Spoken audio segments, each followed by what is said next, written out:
Greetings, dolls, and welcome back. Welcome back to my life, allegedly, okay? I'm so excited this week. I think because my luteal phase and my menstrual cycle and all the things are over, honey, because I was crying last week every single day about everything. I was crying because Skylar did such an amazing, video for Sacred. I was crying because Kennedy left.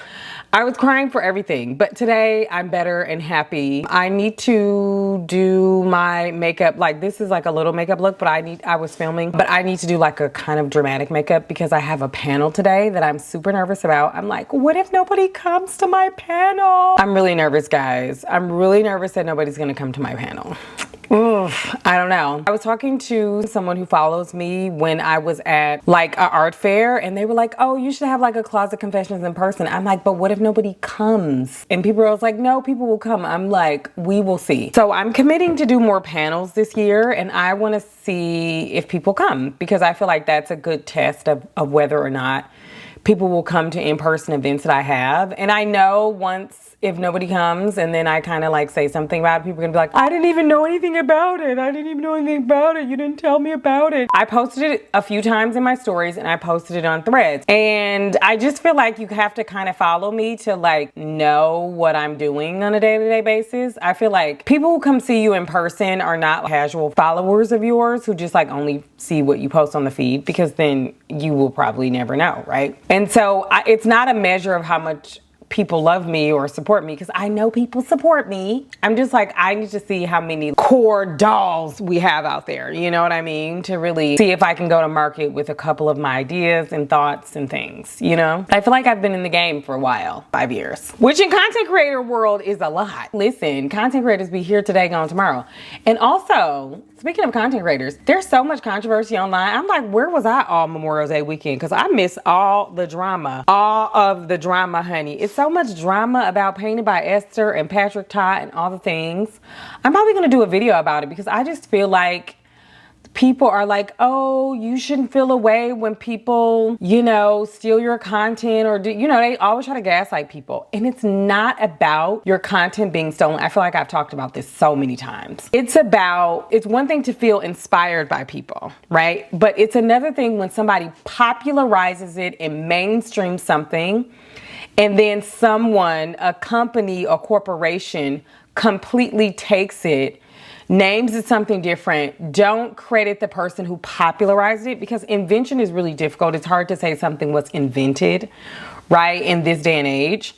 But we're not going to sit here and act like that once you start monetizing off of something that someone else popularized, it isn't an issue, especially when it's a racial dynamic, especially when there's a marginalized person like a Black woman. And I'm not saying an Asian man isn't marginalized, an Asian queer man. I think he queer. Now, did I done make the man queer and he ain't queer? I think he queer. But the point is, you know what I'm saying? We have to stop acting like it's a binary. People should just feel wholly inspired when someone knocks off their, what has pushed them into the mainstream. And people are like, oh, you should feel flattered. Sometimes. But sometimes it's creepy and weird. And we're going to call it creepy and weird when it's creepy and weird, especially when you're doing it to Black women. But I'll probably do a whole separate video about that. I need to pack, guys. We are flying to Korea. We're flying to Seoul, which I'm really happy about. I wonder if I should call Delta for an upgrade. Should I call Delta for an upgrade? I don't know. I'm just 14 hours in even premium economy is extreme for your legs and things. But the way these flights are $9,000 and $10,000 per person for a Delta One seat is crazy.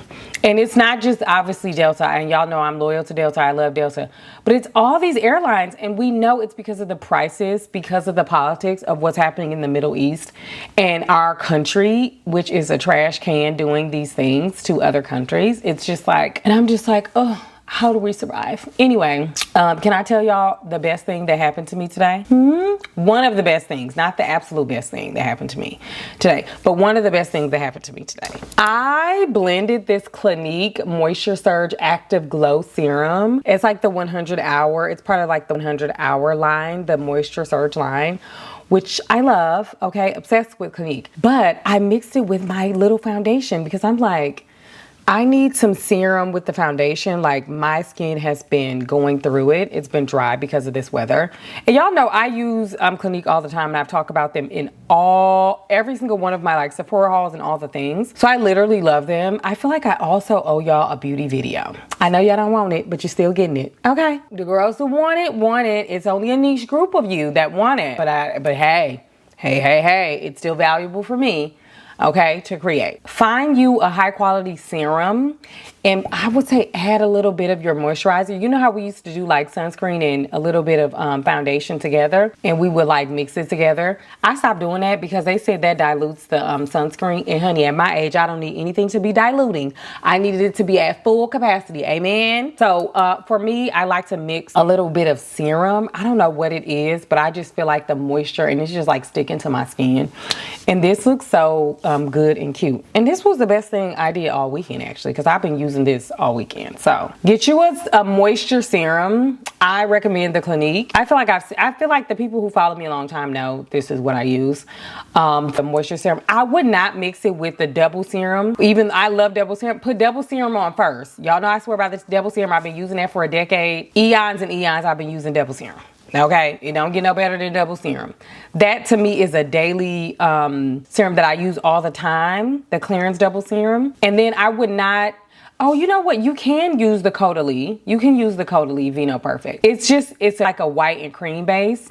And this is white and cream, but it's a little bit more translucent. And the Caudalie is white. So it's just like, you don't want a overcast. So just get you more like of a neutral serum, you know?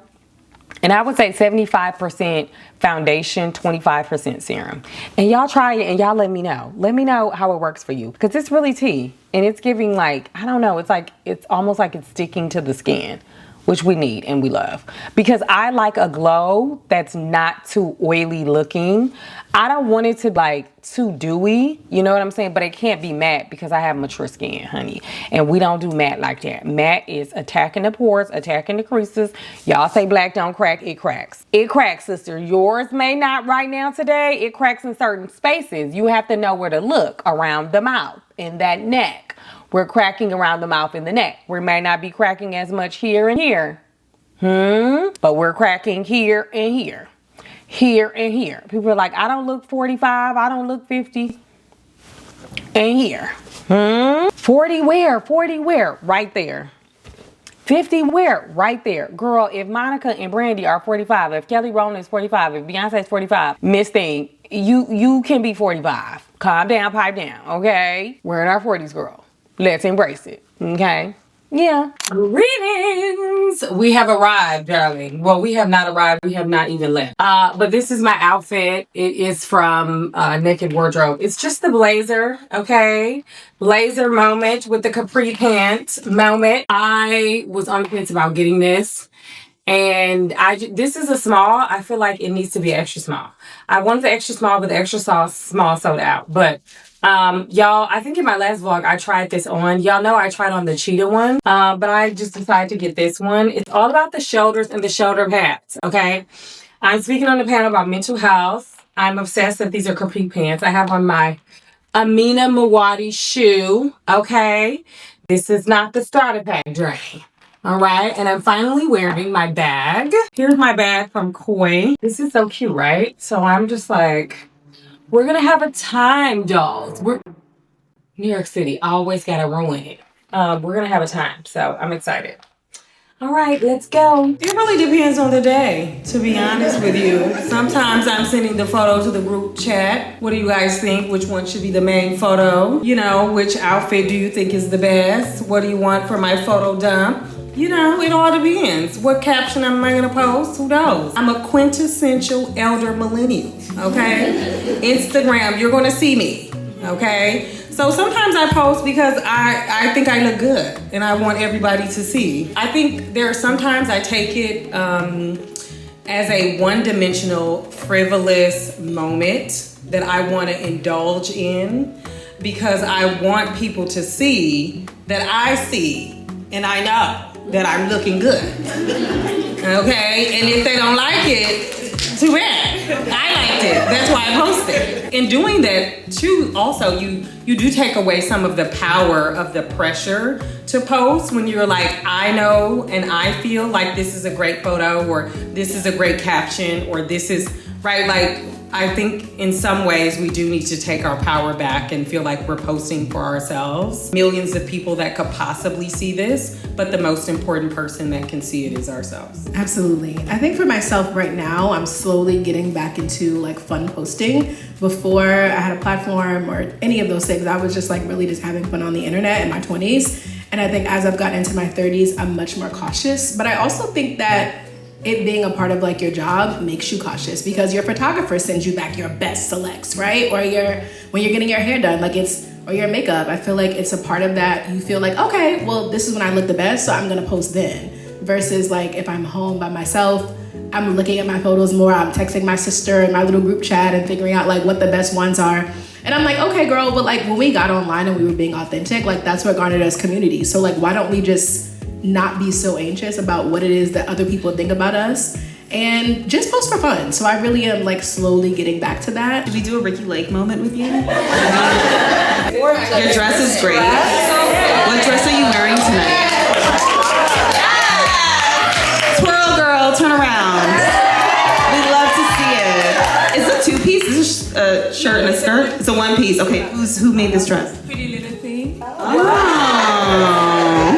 Find ourselves having any relationship with filters outside of maybe like a Facetune, but maybe like the Paris filter, the blurring effect, any of those other things that affect how we show up online? I'm gonna blur from time to time. I do love a Paris filter.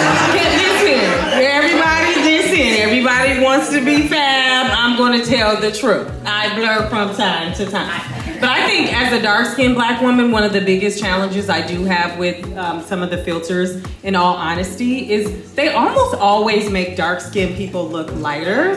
And so like there is this intrinsic like colorism within so many of these like AI and filtered like beauty images. I think that's the thing that I refuse to conform to. It's like, I actually wouldn't mind a blur. I don't want to be light.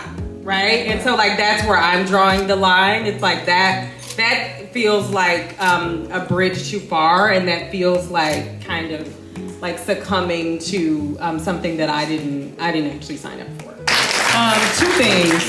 So first of all, everyone deserves to be seen as they are. Like, first of all, I mean, like, you deserve to be seen as you are, denim on denim with the green hat, right? Like, that can be really liberating to a young person needing to see themselves, right? Like, that's one of the things that liberated me is like, I think being an elder millennial, we used to post when we went on vacation, and then you wouldn't hear from us for 6 months because like we were working these corporate jobs, and like that was very taboo to post.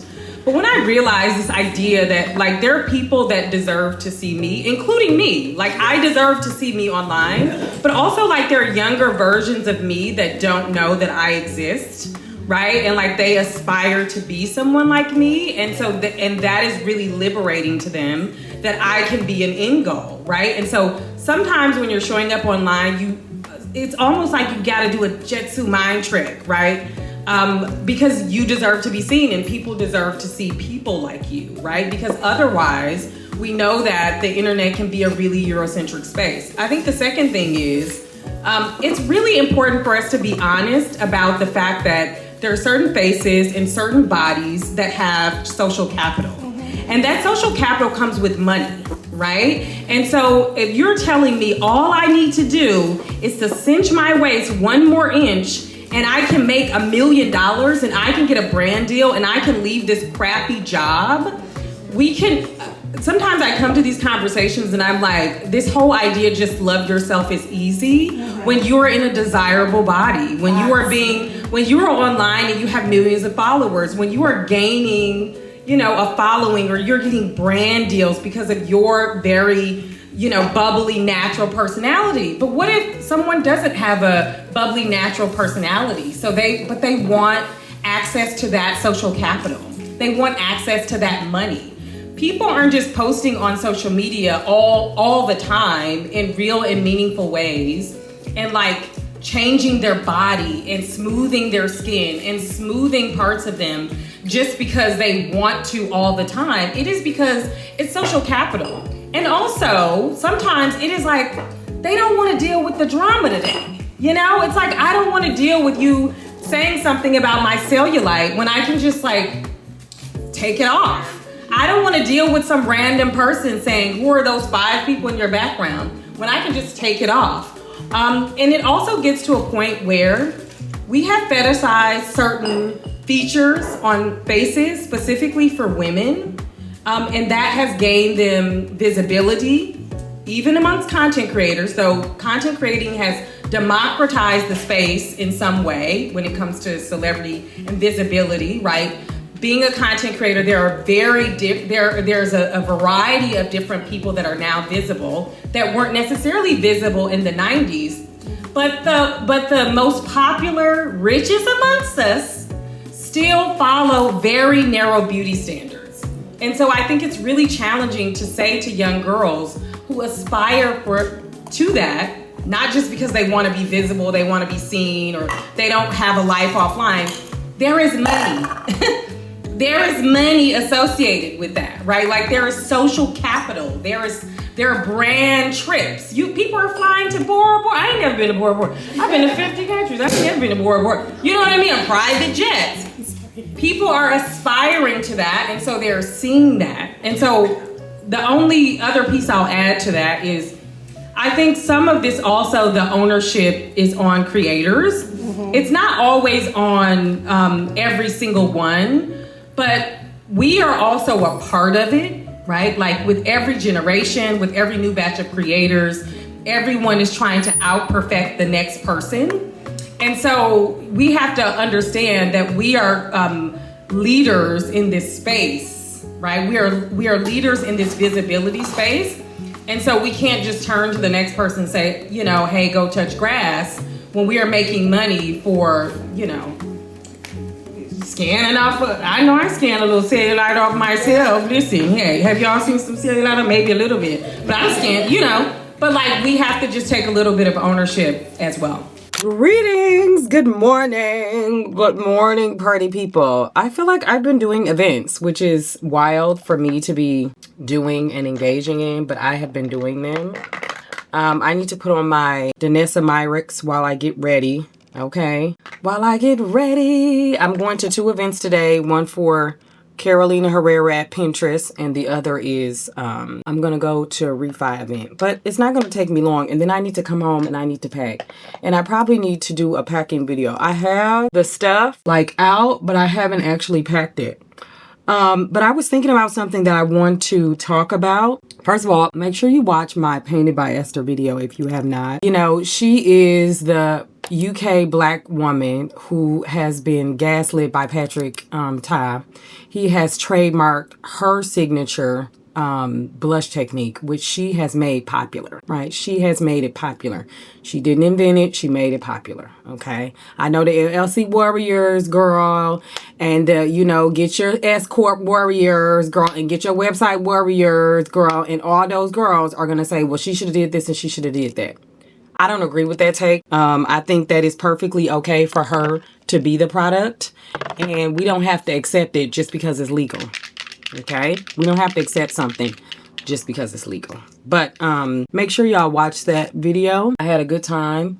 I'm going to a refi event, and I think we might be putting on makeup, but I have to go to the Carolina Herrera event first. So I'm going to put on this tinted moisturizer, foundation drops, I think is what they're called. Yeah, by Victoria Beckham. Y'all know I listen, I got 3 of these. Okay? I'm obsessed with the product.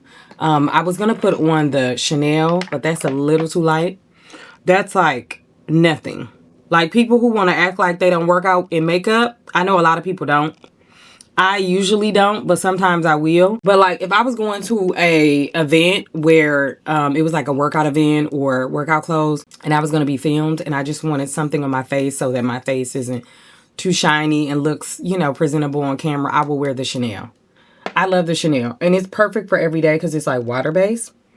But y'all know I didn't just come to talk about makeup. Hello? Mother has something to say, okay? Mother has something to say, and buckle up because I don't know if this is going to be the nicest thing I have to say. Now, some of y'all say I already keep it real and raw, and I think I'd be holding back.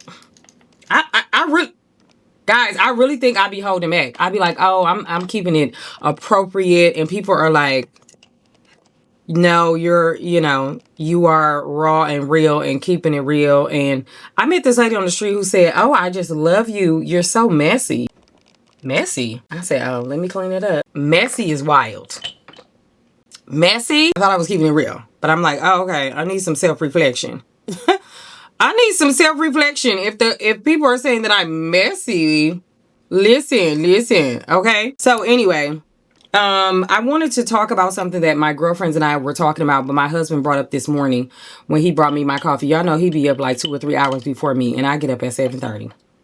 And this man been up, okay, working and doing all kinds of stuff. So he's bringing my coffee, and he was just remarking about how a number of black women that he worked with, a number of black women that he knows, they're always like so impressed by Kennedy and what Kennedy is doing, and Kennedy's journey in life. And he's like, they're always giving you, kudos and all these things. And he's just like, I remember when Kennedy's advisor suggested that she go to this school, another school, like for college.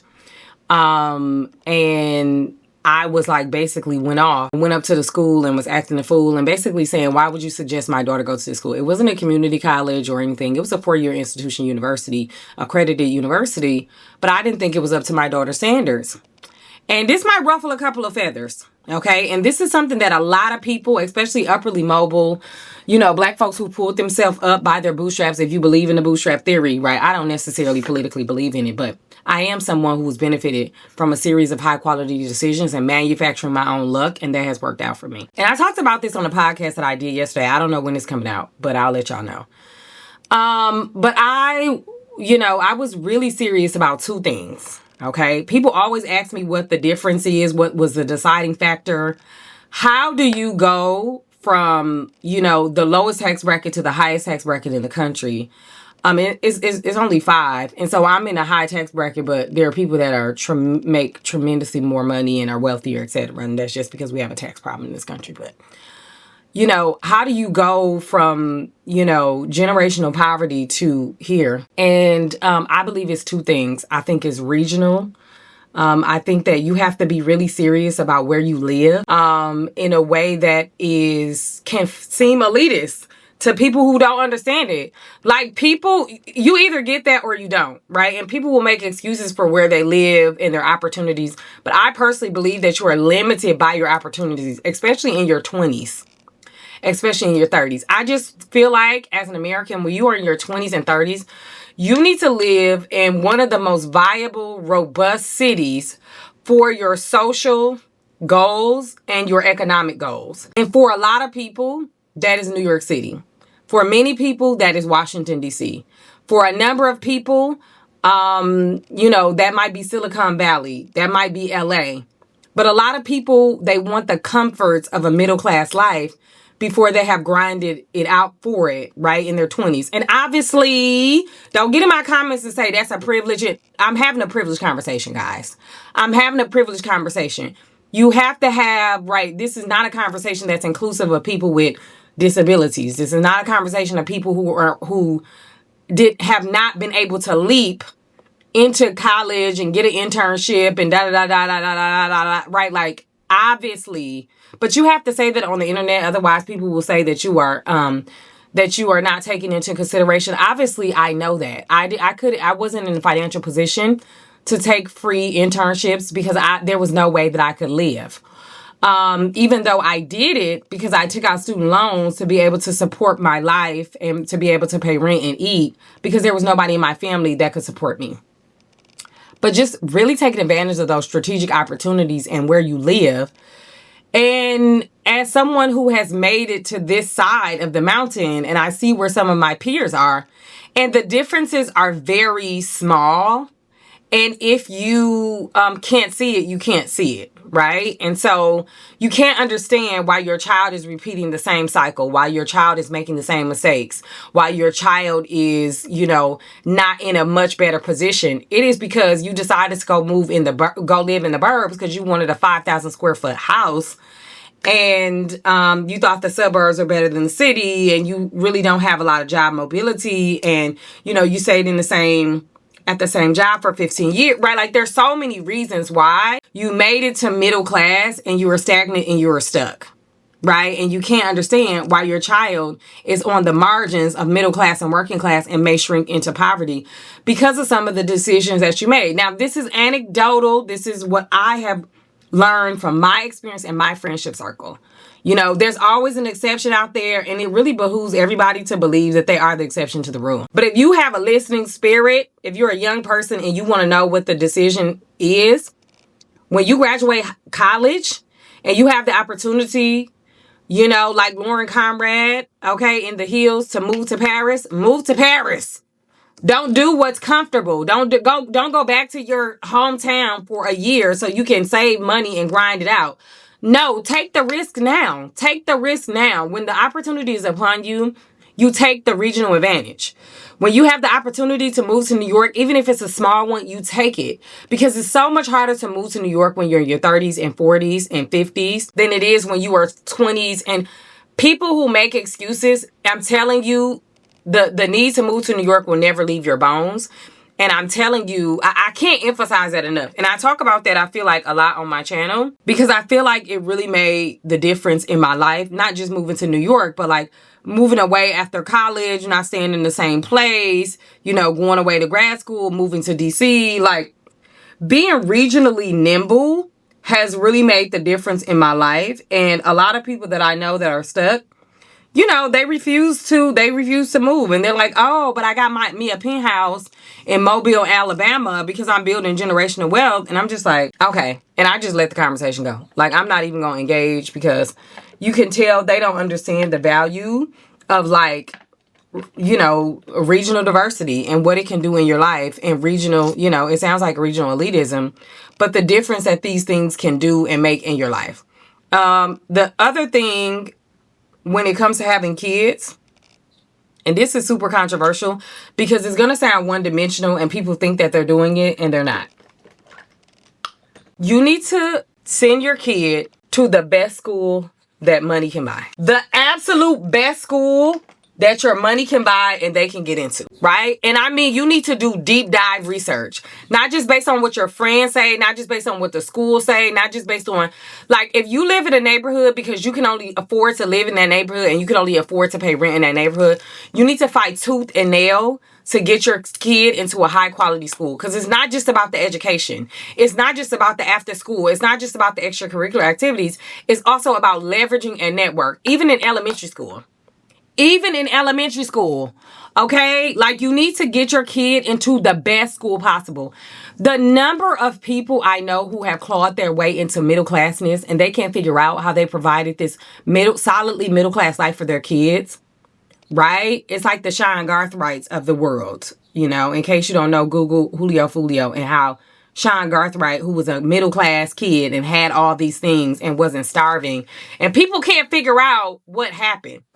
And what happens is when you are poor and low income, a lot of times when you grow up that way, you think if you just meet this base level, and even though you struggle to meet that base level of support for your kids, which is making sure they're in a safe school, making sure they're in a safe neighborhood, you know, moving them out of the projects, or, you know, it's accomplishment for you to get out of the projects and you to live in a house, you buy a house, you do all these things that you, like your childhood self, thought you always needed, and you don't realize that the game is social. The game is a social capital game.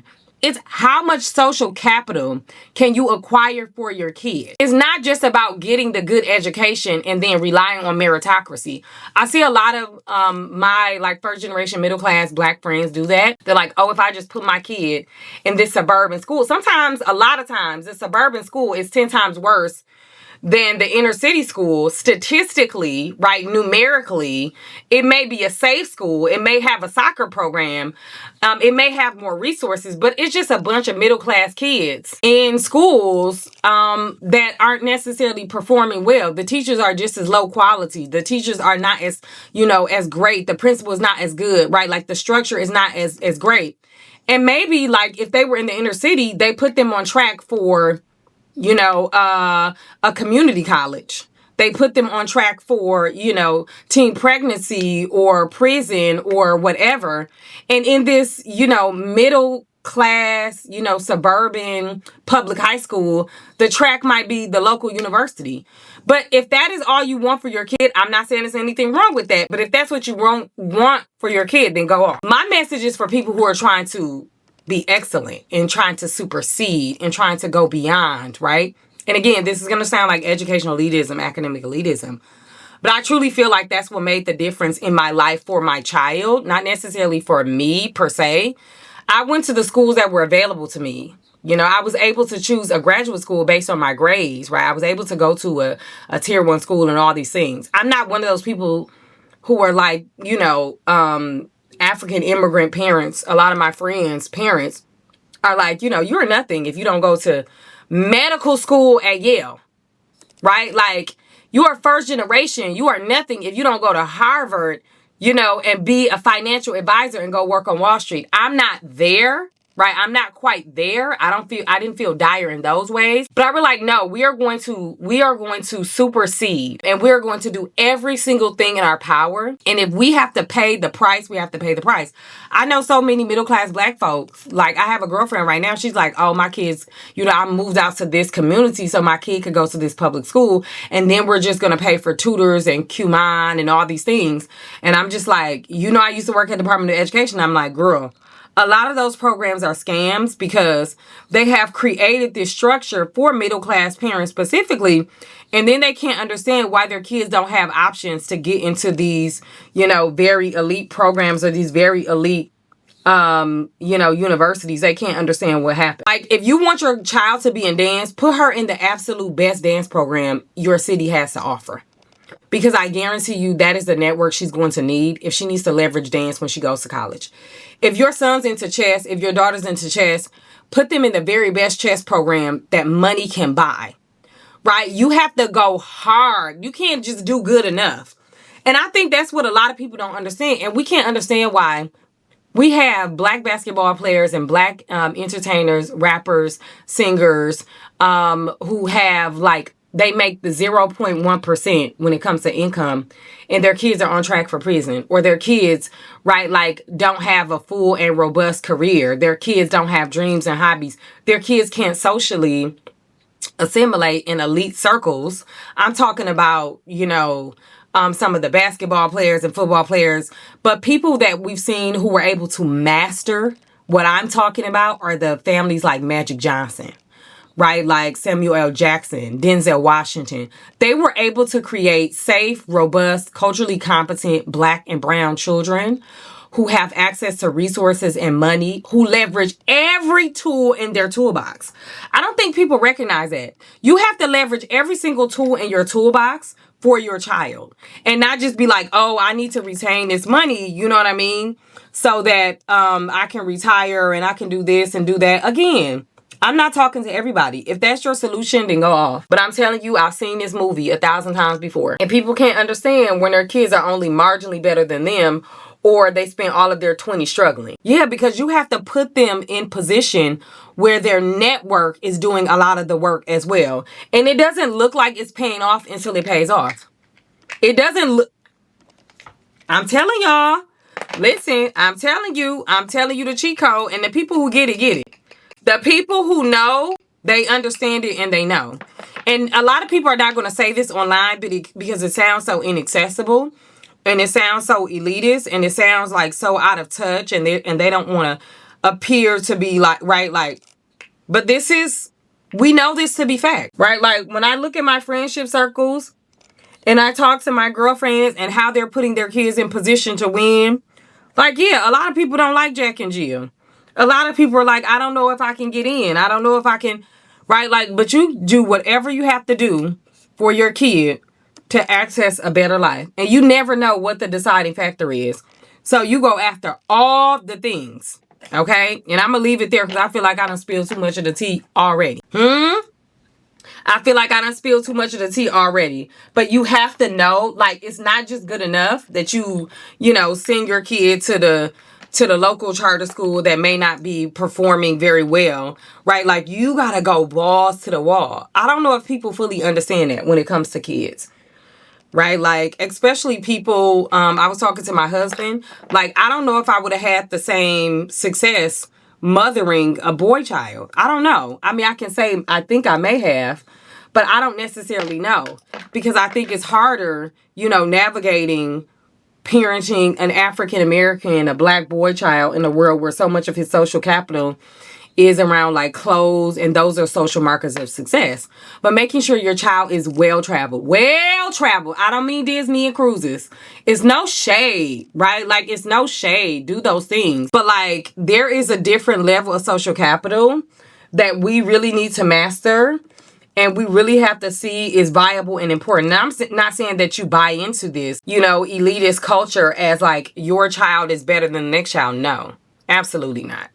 I always tell my daughter, you need to use every tool within your toolbox in order to succeed. And then you need to open the door for what's possible for the next generation, so that their family, so that their friends, they're not judged in the same ways that you were judged, right? Like, a part of changing the system is being a part of the system in very individualistic ways. I don't believe this for systems, okay? Don't come for me politically. I don't believe this on a systemic level. I believe this on an individual level.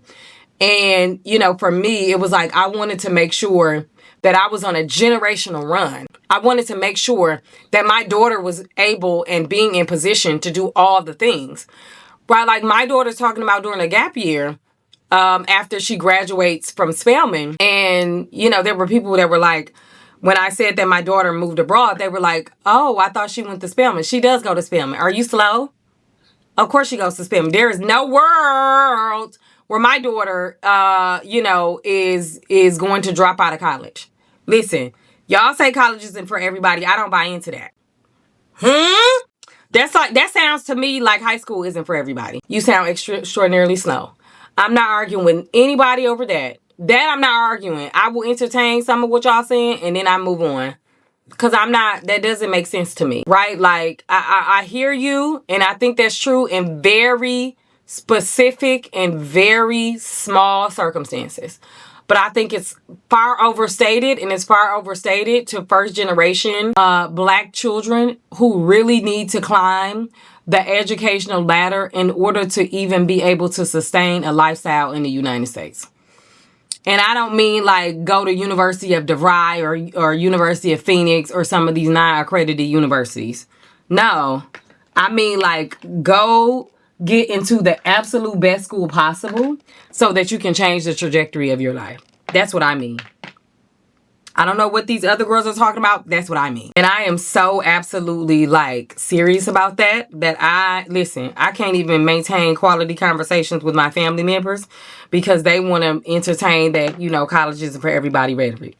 I don't want to hear that. I don't want to talk about that. There is nothing for me to say about that because I'm progressive about everything. But when it comes to regional diversity, I'm really not invested in that. I'm like, no, you go where it is the most viable for your career. That is what you do. That is what you leverage. And everything else, you let that go. That don't have nothing to do with you. Oh, I always wanted to live in Kansas City. Whatever career is in Kansas City, that's what you pursue. But otherwise, you get up on out of there. And you go make as much money as you can. You pursue your passions and dreams. But like, you gotta in order to be on a generational run, you have to do generationally challenging things. I'm talking to very specific people.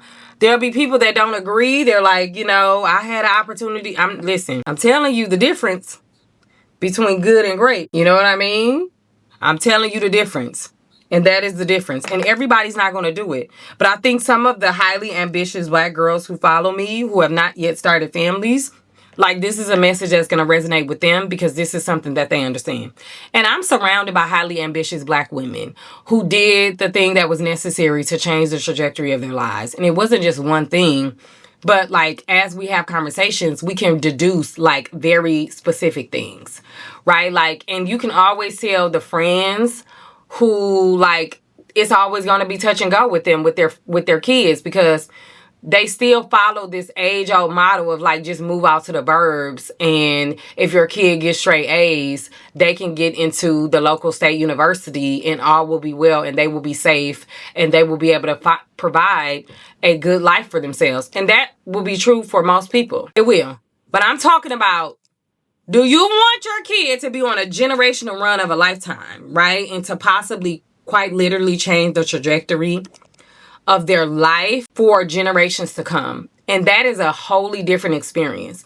And I see some of my like family members and, you know, distant cousins and people, they can't understand why their kid who was doing great, got 4.0, went to the suburban school, went to the local university, did good, graduated in 4 years, and they're like, oh, well, they struggling to get a job and this is that. Because they don't understand how to get up and move. They don't understand it's not about the comforts of home. They don't understand that the test is that the first opportunity that you have to go as far as possible, you stay as close as possible. And that should alarm most parents. Again, if you're on a generational run.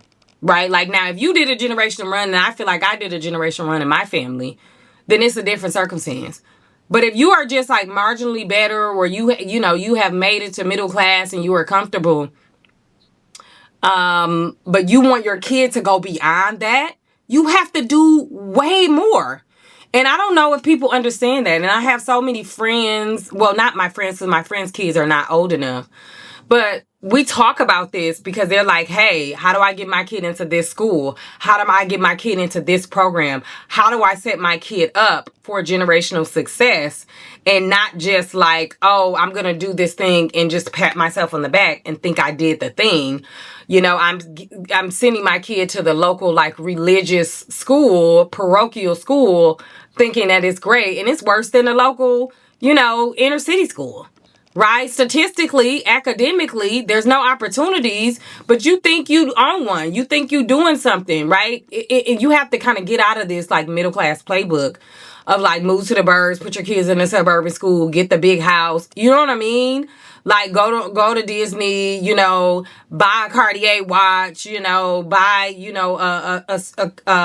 a great bag for Christmas, right? Like, those things are all comfortable and good, and that is a good life. That is a comfortable and good life. But if you're trying to figure out how to break out of that, that's what I'm talking about. This is something wholly different. And you have to make some really strategic decisions. And it's really difficult, and it's not as easy as people think. But it changes the trajectory of your life. It really does, and it can change the trajectory of your kid's life, okay? That's my 2 cents. Some people are not going to like that. They're going to say I'm fine. They're going to, hey. They're going to say she's being the elitist, honey. Listen, it's not a pretentious thing. It's a thing that people know intuitively. People talk about in certain circles. And I want more like working class and middle class Black folks to have access to this type of information, because sometimes you can't crack the nut and you can't figure out what it is, and you can't crack the code and you're trying to figure out what it is. And I'm telling you what it is. And I learned that through experience and being proximate in relationships, because I didn't know intuitively. I was a multi-generational poor Black girl. You know what I mean? And there are things about being multi-generationally poor that are also assets that helps me. I wouldn't put my kid through it. Okay? It was a character builder for me because it had to be, and I made it be. But there's other ways to build character. My God, today. Don't send your kid through poverty so that they can have character. Okay? And, on the panel yesterday, she asked me, well, what do you do when people kind of feel left out of the conversations because they already have kids and they don't have access to resources? And I don't have a solution for that yet. I need to think more. I mean, I have a solution and conversation, but I have to think about it more deeply. But I think there are things that people who are working class and middle class can do, and that is make sure you are in position regionally to access the best opportunities you can, best money, best network, best conversations, everything that you do marginally that helps. Joy and wealth and comfortability compounds over time. You have to think about this incrementally. People are like, oh, I'm not leaving the comforts of my home to move to New York City when it's only going to help a little bit. In this economy, everything is a little bit is better than nothing. You know what I mean? And taking advantage of having access to education, taking advantage. It's not going to work for every person, obviously, right? Because it will be the complete cheat code in America. But like, you gotta go for it, like balls to the walls. Like, you gotta act the fool. Like, you gotta get your kid in the $65,000 private school, even if you can only afford to pay $15K of it. You know what I mean? Like, and that's a lot. But you gotta go for it, you know? Like, you really have to go for it, because you have to believe in the end it's gonna work out and it's gonna pay off. And I fundamentally believe that. So that's my 2 cents about that. Let me go get dressed, dolls. I really don't know what I'm gonna wear. I'm probably just gonna wear a little Zara fit. Listen, here's the thing.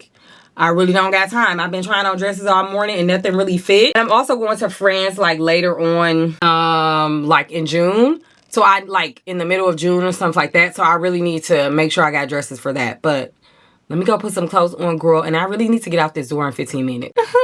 The lies we tell ourselves. Okay, this is my outfit. Yeah, I just have on this green top. This is from Zara and this is from Zara. These pants are from Zara, and this top is from Zara, and this bag is Chanel. And we're just gonna keep it real simple today. I low-key wanted to wear all black, but I knew I couldn't because I'm going to somebody's workplace, and you know you can't wear all black at somebody's job because they gonna think you work there. So yeah, I just wanted to keep it safe. So let's go to Pinterest.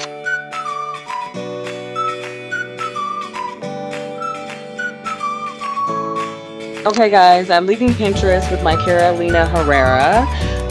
The scent stacking was so good. I like want to take a class in Paris or like the south of France around like scent stacking, because this is like so fun. Also, this office is so cute. Look at like Pinterest.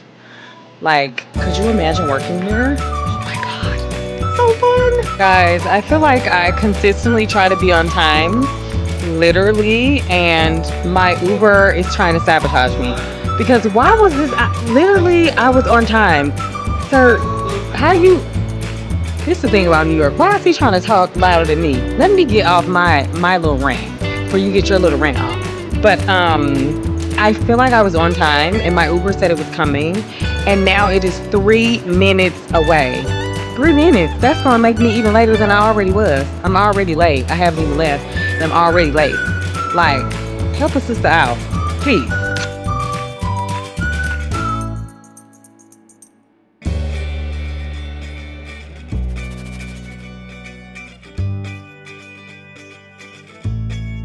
Greetings. I had a pretty active day yesterday. I went to like Refi and I went to Pinterest. Pinterest was really fun. I just like, I don't know what it is, but there are times where I'm like, wow, I still can't believe this is like, I get to do this. And I'm trying to constantly embrace it. And people ask me all the time, do I miss like doing social justice work? And do I miss doing nonprofit work? I do.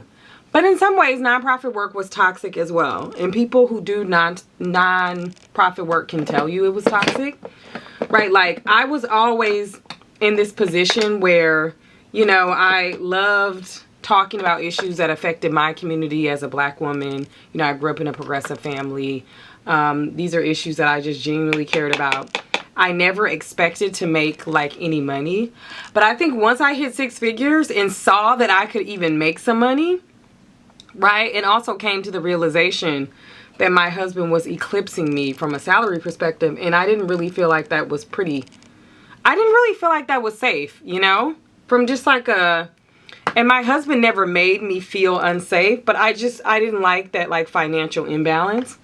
And so I became more like financially ambitious. I was never really driven by money. Obviously, I don't think working in the nonprofit space, but there's a lot of egos in the nonprofit space, right? Like even in like bail reform and social justice work, and right, like there's a lot of egos. There's egos everywhere. And I think the challenge for my generation of nonprofit folks who went into the nonprofit space, I didn't understand it then because I genuinely did not want to be visible. I thought that being visible was going to take away my like personal agency. Like I had a colleague who like accused me of like wanting to be in the limelight, which is ironic now because now I am in some limelight. It may be, you know, it may be of a different quantity, honey, but it's a little limelight, you know what I mean? But it's funny because she was like always trying to clock me. And she just didn't like the way that I performed, you know, my individuality. You know, that's an accusation that people make, especially about women that are considered hyper feminine. There's always this accusation that you are putting on, that you are performing, that who are you doing that for? You know, in some ways it's internalized misogyny. But I never really, like, I always wanted to, like, be her friend, and I always wanted, and not in like a woe is me way, but in a like, oh, she's just misjudging me, because women who are socialized to see other women, specifically hyper feminine women, women who wear makeup, women who like put on heels to work, women who wear beautiful, you know, bright colors or whatever, to see them as like frivolous and not serious people, you know. And also I realized later on that she was also dealing with multiple egos, right? Like men in nonprofits, specifically black men, in this instance that I'm talking about, I mean, talk about egos, right? Like, talk about egos. And these are well documented. Like, people know about this. I think people are way less hush-hush in nonprofit spaces just because of the reputational damage it does, especially when black organizations need funding. You know, you just don't want to be the person who, like, talked bad about a black organization. You know what I mean? But anyway, so many egos. And what's interesting is, I think I thought when I came over to influencing, it wouldn't be as many egos. I don't know, which sounds crazy. And I don't mean just like influencers themselves, but just like people in general are like constantly analyzing you, which is so crazy, because I feel like if you are a smart person, if you are a person with some brain cells, then obviously a highly visible like career and role, you know, or, you know, this is how you get access to money, is through visibility. You know, obviously people who understand that, you understand that, like, that's why people don't do it, because it's literally people looking at them all the time and judging them. And that's such a scary thing. And no matter how much people say that they're not judging, they are, like, even if it's not a lot. You know, I consider myself personally, I consider myself very lucky. I have had very, very minimal bad interactions online. Honestly, if I would have just stuck to makeup and outfits, I probably would have 0 bad interactions, right?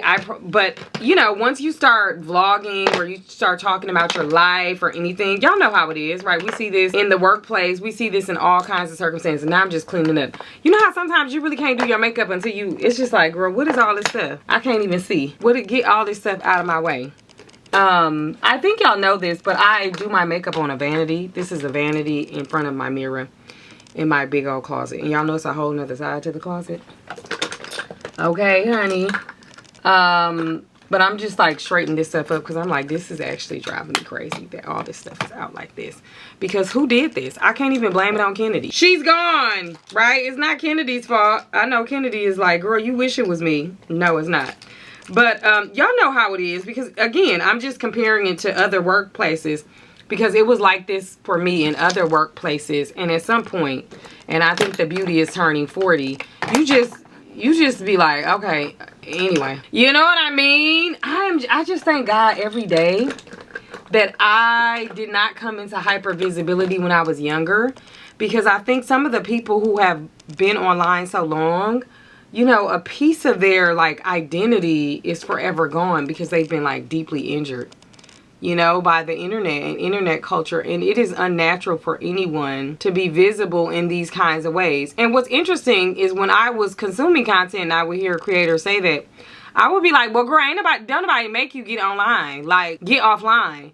But then I also understand from the creator's perspective, well, this is their career. You know, this is their career. I don't consider this to be my career. Again, I feel very lucky that I had a career, 401k, resume, network, you know, that I can access if some things go awry or if I make different decisions in my life, you know.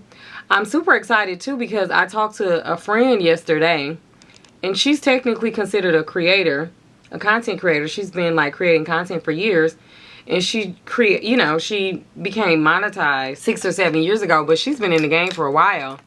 And she talked about how she's doing like a consulting job for a nonprofit. And she's like so happy, and you know, she's just like using her brain, and I'm just like, oh, girl, I'm totally jealous. I'm totally jealous, right? But I'm also trying to sit in my reality because this is also really, really fun. I wish there was a world where I could do both. And maybe I could figure that out. But I just feel like I would take something away from the other. And content creating is more lucrative than my nonprofit career, you know, was. So I don't want to be foolish, okay? I don't, listen. I don't want to be slow and crazy just because I missed something. But I'm sure there's a way that I can do it in moderation. Or, right, like, I already volunteer and do those kinds of things. But yeah, what's going on with you girls? Okay, what do you girls got going on? What are y'all doing for 4th of July? That's what I really want to know. Y'all know my mama called me. She gonna be mad because she be watching my videos. Not you telling my business. Yeah, girl, I'm on the internet telling your business. You want to know why? Okay, that's my homegirl. And that's my little friend. I'm on the internet telling your business because you were supposed to go with me out of the country 4th of July, Miss Thing. And she was like, oh, is Calvin going with us? That's Mr. B's name. Y'all know, some of y'all don't know that's his actual name. He has a name, guys. And he's not, you know. It was just me and my mom, and we're going to go see Kennedy again. And she was like, but I was gonna take my mom, and my mom's like, oh well, I wanted to go somewhere with my boo. You know, my boo is, her boo is my dad. Okay, her boo is my dad. All right. She was like, yeah, I want to go somewhere. Where you trying to go, girl? I'm like, how do you know I haven't gotten the flights? And the main issue is her passport needs to be renewed. So I had my sister go over there yesterday. She said she was going to help me, y'all. She was saying, oh yeah, I'm going to help you. Because I'm like, I don't want to send my mom to a passport office and have her do all this work. And she's going to be super frustrated. Like, my mom gets frustrated, as a lot of people do, with like government entities. Girl, look at that Tenicka Myricks. Baby, you can never make me hate Tenicka Myricks. What? Okay, and look at this. I've been having this pimple for like 90 days and 90 nights. I don't understand. And it still has like lift to it. But anyway, I didn't want to send my mom to the passport office. So I had my sister go over there and help her. And then she goes in the system, and come to find out, Milwaukee does have a in-person passport office.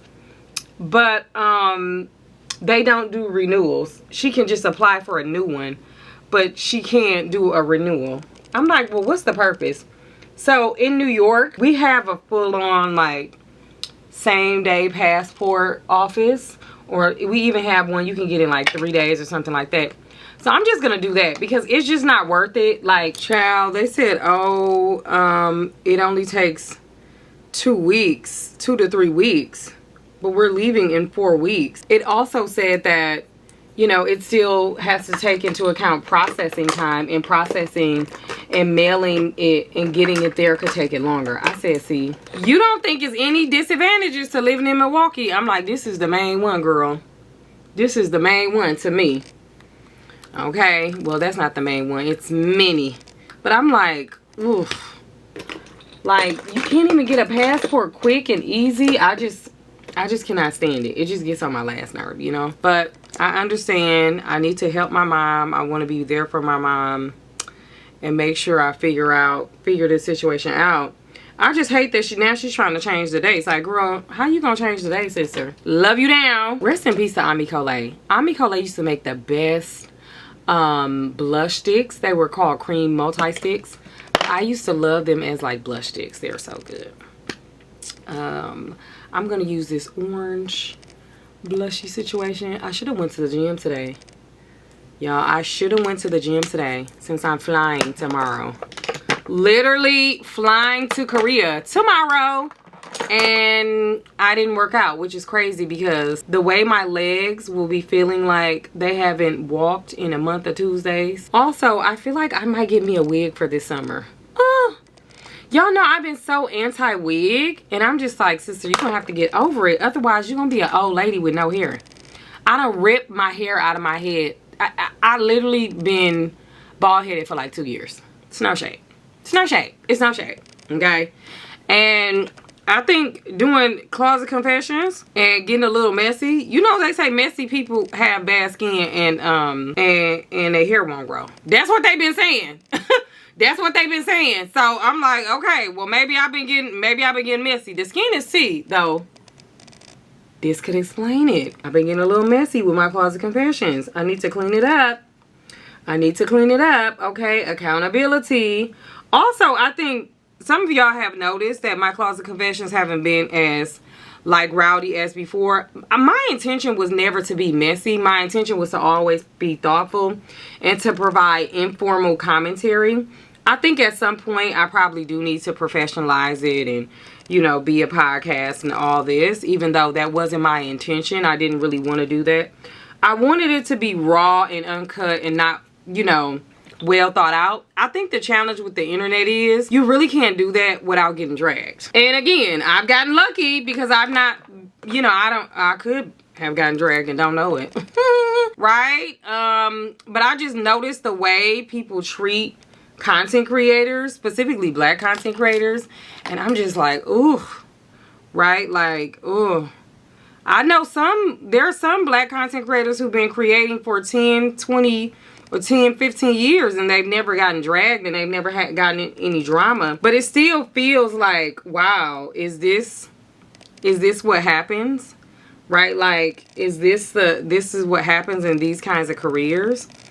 And in some ways, I guess it is if you're not careful and you're not generous and kind. But I don't know. I'm watching and seeing what's going on. And I just want to be mindful. You know what I mean? Like, if somebody dragged me for something that I believe in, I'm fine with that. I think I wouldn't be fine if I was actually wrong, you know? And I just hope I would have the guts to be able to be like, you know what? I'm wrong.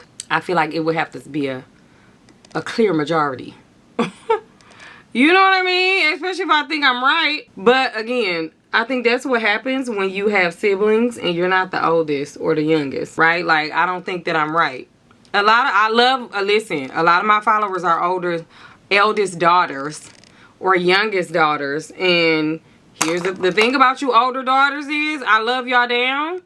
Y'all think y'all right about everything and y'all can't see nobody else's perspective but y'all's. And I just be like, girl, please. Girl, please, sister. Like, it's so many different ways.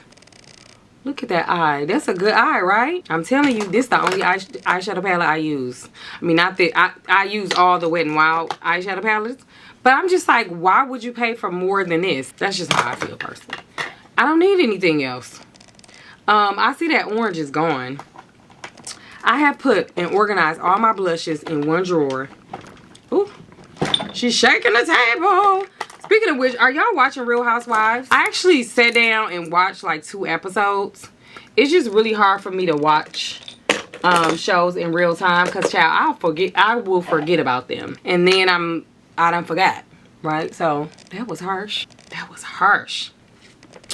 That was so harsh. It's looking ashy.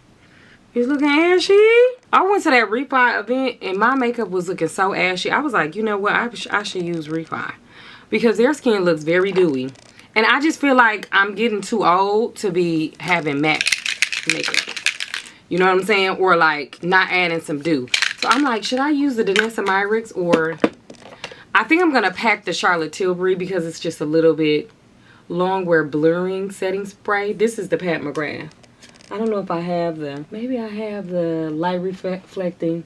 Oh yeah, this is NARS. So I should use this because it just provides a little bit more moisture to the skin. And that's what I need. That's cute. I need to find the orange blush. And y'all know I'm going to use the Tower 28 by Tony Bravo, Sunset Shirley.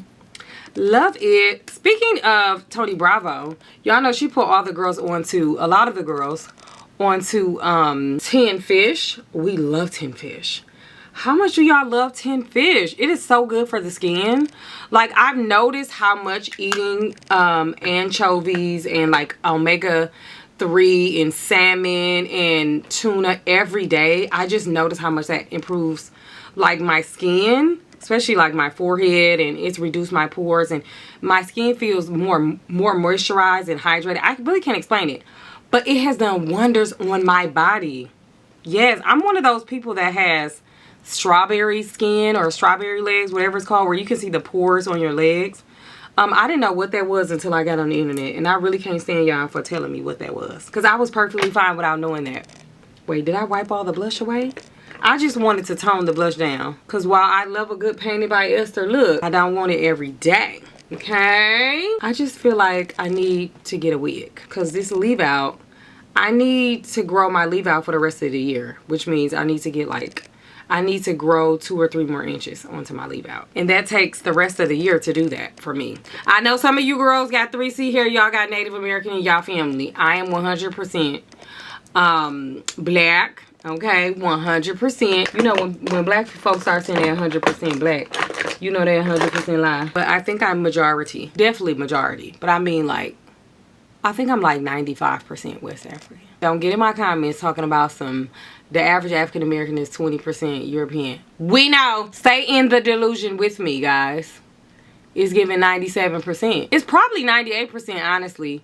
There are so many people that look like me that are 98% West African. Hello? Somebody on the internet was asking me to comment on people saying that Alandria looks Nigerian. Why are people offended or da-da-da? I think it's 2 things. And I'm going to try to make it quick and brief. Because I really don't like to spend a lot of time on diaspora war stuff.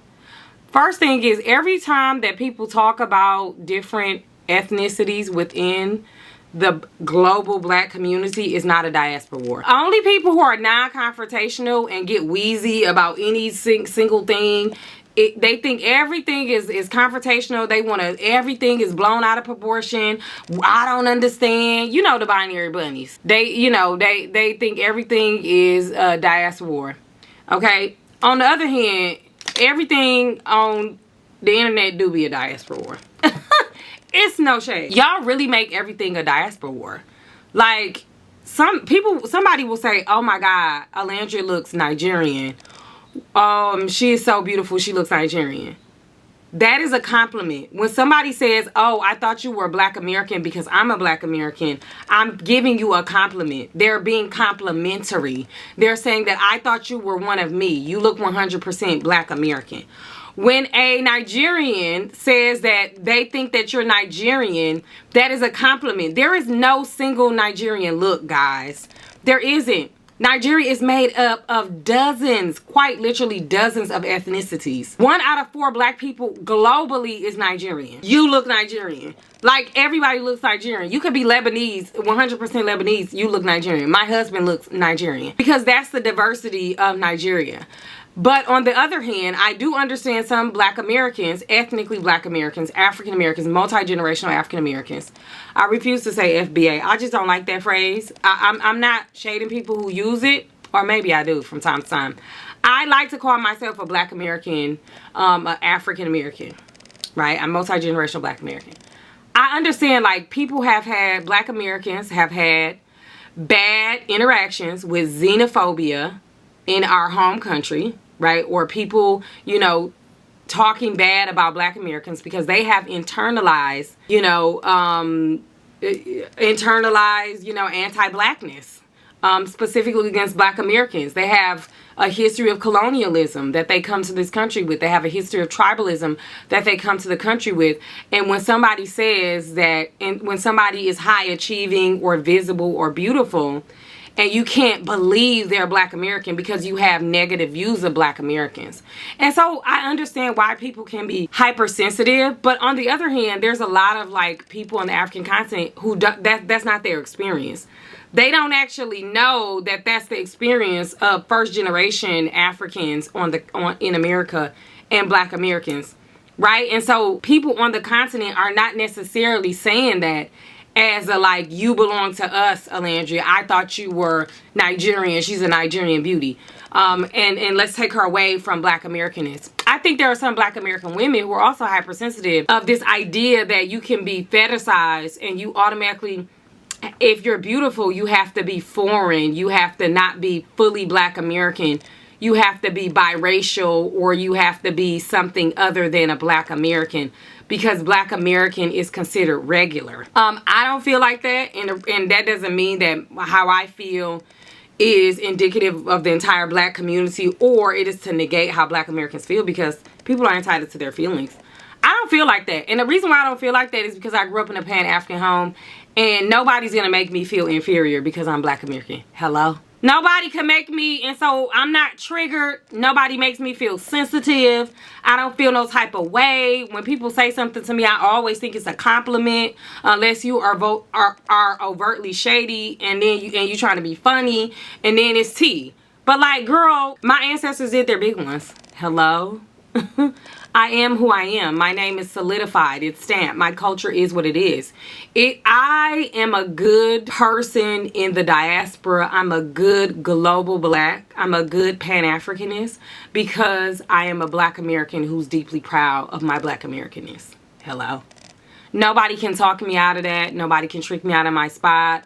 I don't feel the need to diminish anyone or pull anyone down. If I'm telling someone they look black American, I'm telling it as a compliment. If I'm calling myself by my Nigerian name, I feel like it's a compliment.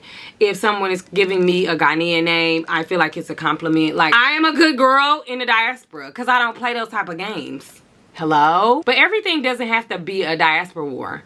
You know, I honestly do think that Alandria, as someone who's been to Senegal, I think she looks Senegalese. I do. I think she could be in Jamaica and looks Jamaican. I think she looks 100% black American because she is 100% black American. But the reason why we look like one another is because we share the same ancestry. Are y'all slow? And so, of course, I look like I am Ghanaian. Of course, I look like I'm Nigerian. Of course, I look like I'm Kenyan. Of course, I look like I'm from Angola. Of course, I look like I'm from the Democratic Republic of Congo. Of course, I look Afro-Cuban. Of course, I look Jamaican. Of course. I have ancestors, I'm sure, across a myriad of these places. And so, you know what I'm saying? Like, even Central East Africa, right? Like, the central part, which is primarily Democratic Republic of Congo. But you know what I'm saying? It's just like, y'all need to be serious sometimes. Y'all really do need to be serious. And I refuse to worry my pretty little head about the diaspora wars because it never is worth it to me. In the end, it's not worth it. But this is my look for the day. I love a cute little smoky eye, right? I need to do my lip. I never really do my lip on camera because I feel like it takes me all day. And I know I really can't talk as much. So I know y'all be like, girl, what's going on with the lip? She gets a lip. I'm still trying to figure out the lip though. And I know y'all looking for my pink robe. My pink robe is in the washer, guys. I have other robes. I literally have 50 robes. Okay? Literally. It's no joke. Okay? But yeah, get into my outfit, honey. My hair. Let me pack while I'm playing. I'm just running to Sephora real quick, which is like 7 blocks away. I'm running to Sephora. That's why I put on a little face, and then I'm going to the post office. And yeah, and that's pretty much it. Guys, the worst thing has happened. So we are at JFK. We're at Korean Air. And they essentially told us that our like little carry-on luggage is too big and it weighs too much. I have never had my luggage weighed on a regular airline. I'm like, is this a budget airline? Why would Delta be partnering with a budget airline? Why are we? My husband is literally, I kid you not, y'all. He is literally back here trying to rearrange our luggage because they're saying, oh, our carry-on is too big and our personal item. You weighing our personal item? This is the ghetto. Literally the ghetto. So yeah, I will never fly Korean Air again. I mean, I guess I gotta fly them back. But we just want to fly a direct. And then, yeah, they didn't have any business seats. So it's like, you already have us stuck in economy, which is fine. We bought the ticket last minute. We're trying to see our daughter. But I'm like, this is very challenging. And what I cannot stand is when they treat you like you are just nothing in the moment. It's like, you can also offer up some care and say, oh, I understand how inconvenient this is. I'm sorry. The policy is the policy, etc. But that's not what happened. They just, you know what I'm saying? They just do what they do. And it's just like, to me, this is the worst part about travel, is having to deal with these type of situations, you know? After a 14 and 45 minute hour flight, we have arrived. I look crusty and dusty. But we're going to take a nap, even though it's like 6 o'clock. What time is it? 6:50, almost 7 o'clock. But that's right on time. But I will see y'all in the next vlog. Yeah, this is my life, allegedly.